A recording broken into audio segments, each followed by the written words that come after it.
नमस्कार दोस्तों, हमारे चैनल में आप सभी का एक बार फिर से स्वागत है। दोस्तों, आज के कहानी का शीर्षक है घमंडी कौवा। बड़ा ही मजेदार और शिक्षाप्रद कहानी है, इसलिए वीडियो को अंत तक जरूर देखिए। दोस्तों, कहानी के अंत में एक प्रश्न पूछा गया है जो इस कहानी से संबंधित है।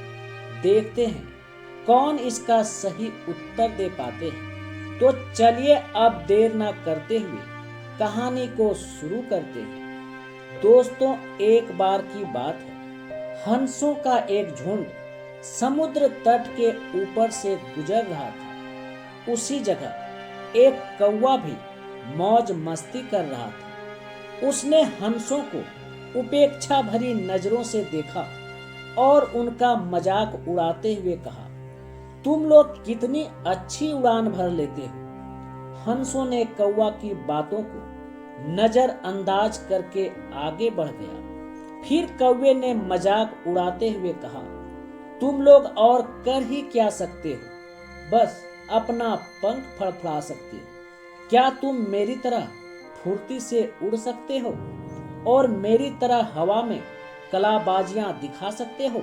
नहीं नहीं, तुम तो ठीक से जानते भी नहीं कि उड़ना किसे कहते हैं। कौवे की बात सुनकर एक वृद्ध हंस ने बोला, ये अच्छी बात है कि तुम ये सब कर लेते हो, लेकिन तुम्हें इस बात पर घमंड नहीं करना चाहिए।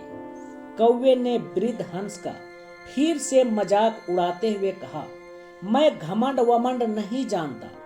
अगर तुम में से कोई भी मेरा मुकाबला कर सकते हो तो सामने आओ और मुझे हरा कर दिखाओ। एक युवा हंस ने कौवे की चुनौती स्वीकार कर ली। यह तय हुआ कि प्रतियोगिता 2 चरणों में होगी। पहले चरण में कौवा अपने करतब दिखाएगा और हंस को भी वही करके दिखाना होगा, और दूसरे चरण में कौवे को हंस के करतब दोहराने होंगे। प्रतियोगिता शुरू हुई। पहले चरण की शुरुआत कौवे ने की और एक से बढ़कर एक कलाबाजियां दिखाने लगा। वह कभी गोल गोल चक्कर खाता तो कभी जमीन छूते हुए ऊपर उड़ जाता। वहीं हंस उसके मुकाबले कुछ खास नहीं कर पाया। कौवा अब और भी बढ़ चढ़कर बोलने लगा, मैं तो पहले ही कह रहा था कि तुम लोगों को और कुछ भी नहीं आता। फिर दूसरा चरण शुरू हुआ। हंस ने उड़ान भरी और समुद्र की तरफ उड़ने लगा। कौवा भी उसके पीछे हो लिया। ये कौन सा कमाल दिखा रहे हो? भला सीधे सीधे उड़ना भी कोई चुनौती है? सच में तुम मूर्ख हो, कौवा ने हंसते हुए बोला। पर हंस ने कोई जवाब नहीं दिया और चुपचाप उड़ता रहा।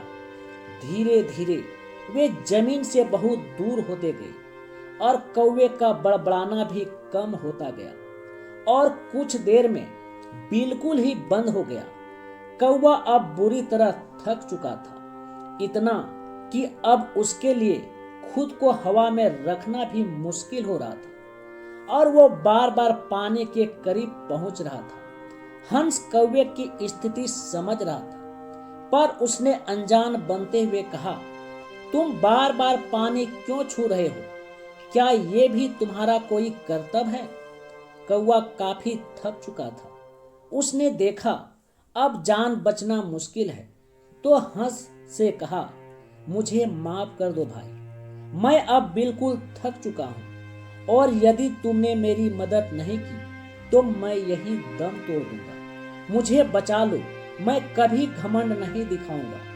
हंस को कौवे पर दया आ गई। उसने सोचा कि चलो, कौवा सबक तो सीख ही चुका है, अब उसकी जान बचाना ही ठीक होगा। वह कौवे को अपने पीठ पर बैठाकर वापस तट की ओर उड़ चला।